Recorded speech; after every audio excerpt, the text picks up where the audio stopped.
Bonjour et bienvenue à cette dernière vidéo sur la série Entreprendre avec passion et réussir. Alors, je vous dis déjà, je vous félicite pour vous qui avez suivi toute la série et j'espère que vous avez trouvé gain de cause. Sinon, j'attends vos commentaires pour la dernière vidéo qui aujourd'hui est la boucle de toute cette série. Alors, dans cette série de vidéos, nous avons abordé différents points qui vous permettront de créer des entreprises florissantes qui vous rendront heureuses. J'ai abordé dans les 6 premiers épisodes les sujets qui vous garantiront un business prospère. Et je vous encourage alors à les mettre en pratique ou à les remettre en pratique pour ceux et celles qui les connaissaient, mais pour une raison ou pour une autre, qui les avaient peut-être un peu négligés. Alors, il s'agit ici de noter que vous devez passer par un processus en 4 étapes pour vous lancer dans l'aventure entrepreneuriale.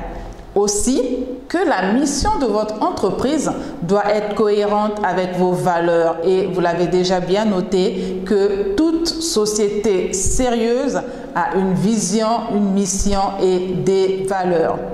Il y en a qui l'affichent pour qu'elle soit connue de tous. Ça leur donne du crédit à ces sociétés-là et ça démontre leur sérieux.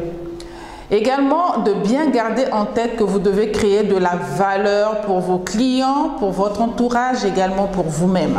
Connaître le pourquoi, c'est-à-dire la raison d'être de votre entreprise, et celle-ci doit correspondre à vos motivations profondes. Et notez surtout que votre état d'esprit joue un rôle capital dans la réussite de votre business. Donc voilà ce que nous avons vu pendant toute cette série.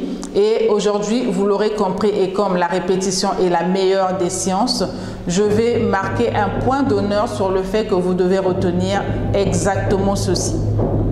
Que créer une entreprise prospère tout en gardant du temps libre et en vivant de sa passion est le rêve de tout entrepreneur. Mais très souvent, il arrive qu'il soit difficile de concilier réussite professionnelle et personnelle. Toutefois, il est possible d'allier besoins professionnels et privés en appliquant des procédés simples. Et en y arrivant, vous trouverez un équilibre plus avantageux pour votre business qui par la suite perdurera. Alors, je l'ai dit tantôt, j'espère que cette série de 7 vidéos vous a aidé à découvrir les différents secrets d'un business heureux et enrichissant. Et il y a certainement d'autres atouts qui pourraient compléter cette série. Alors, je vais vous demander avec beaucoup d'amour et d'humilité de les mettre dans les commentaires, ce qui va nous permettre justement et va nous aider à tous d'entreprendre avec passion et réussir en même temps. Dans la vidéo d'aujourd'hui, dans cette belle vidéo, alors nous aborderons le sujet sur lequel votre état d'esprit influence la pérennité de votre business. Comment ?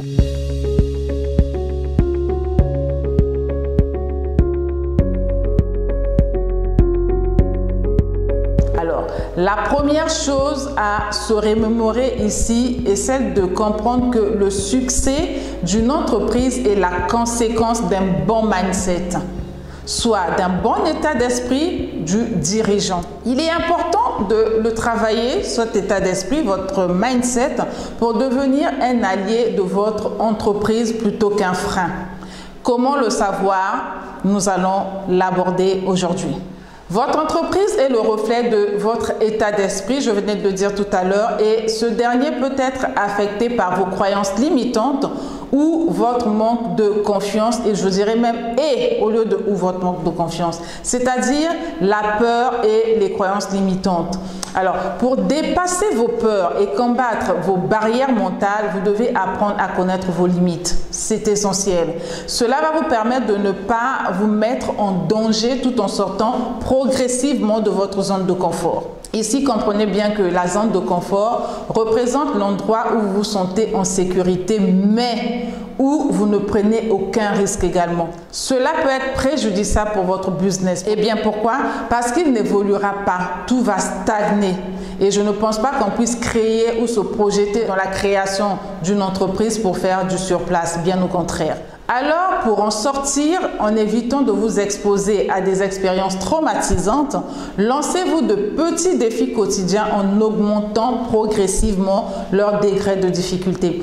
Par exemple, si vous avez peur de parler en public, Commencez par vous entraîner devant un miroir, à parler devant un groupe d'amis et enfin, vous pourrez prendre la parole devant quelques inconnus.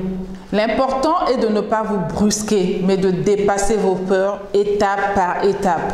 Une autre croyance limitante est le manque de confiance en soi. Alors, pour avoir confiance en vous, il est primordial d'apprendre à vous connaître et à développer votre estime de vous-même. Cela consiste à vous accepter et à vous aimer, quels que soient vos défauts et vos échecs passés. Pour cela, faites de vos faiblesses une force et prenez conscience que c'est ce qui vous rend unique justement. Quelques actions pour vous aider à pouvoir le faire. Je vous propose justement un petit exercice. Alors cet exercice consiste à noter dans un carnet 5 raisons pour lesquelles vous êtes fier de vous. Oui, notez dans un carnet chaque soir pour ne pas oublier 5 raisons pour lesquelles vous êtes fier de vous. Ensuite, tous les 15 jours, prenez le temps de célébrer avec vos employés, vos collaborateurs, vos amis ou votre famille, vos réussites et vos accomplissements. Vous pouvez également planifier des actions qui vous permettront d'améliorer votre confiance en vous. Il peut s'agir d'un défi, soit culinaire, make-up, artistique, dans lequel vous souhaitez vous lancer. Alors, une autre croyance limitante, c'est le manque de concentration sur vos objectifs. Alors, pour réussir à rester concentré sur votre objectif, je vous propose d'avoir des habitudes qui vous aideront à travailler sur votre concentration. Par exemple, chaque matin, planifiez 3 actions importantes à réaliser pour vous permettre de vous rapprocher de votre objectif de vie. Réalisez ces 3 actions importantes le plus tôt possible dans la journée, idéalement très tôt le matin au réveil, c'est ce que je vous conseillerais. Ensuite, réservez 1 heure à la planification des prochaines actions en lien avec votre objectif de vie. Alors, vous devez donc régulièrement apprendre à vous remettre en question, c'est important, en effectuant un travail intérieur pour vous reconnecter à vos objectifs de vie et à vos besoins, de faire justement ce qu'on appelle une sorte de méditation. Finalement, pour développer un état d'esprit qui fera fructifier votre business, interrogez-vous sur vos limites et développez votre confiance en vous. Restez aussi concentré sur votre objectif de vie en définissant des actions concrètes et en sortant de votre zone de confort. N'oubliez surtout pas que vous êtes le pilier de votre réussite entrepreneuriale. Et pour créer un business qui vous ressemble, qui vous rende heureux ou heureuse et qui soit un succès, vous devez prendre le temps de vous connaître. C'est important. C'est en identifiant vos valeurs, vos besoins et vos désirs que vous parviendrez à ce que votre entreprise coïncide avec vos motivations profondes. Et nous en avons parlé dans les vidéos précédentes.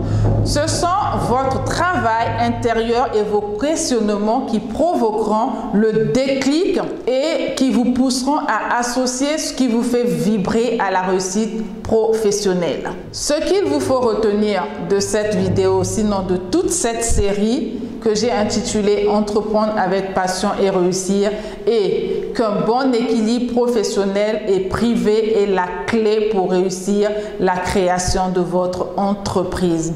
Aussi, que le début de toute aventure entrepreneuriale commence par un déclic qui vous pousse à vous lancer, vous engager et observer vos résultats. Cherchez toujours à aligner vos valeurs et la raison d'être de votre entreprise en identifiant vos motivations profondes.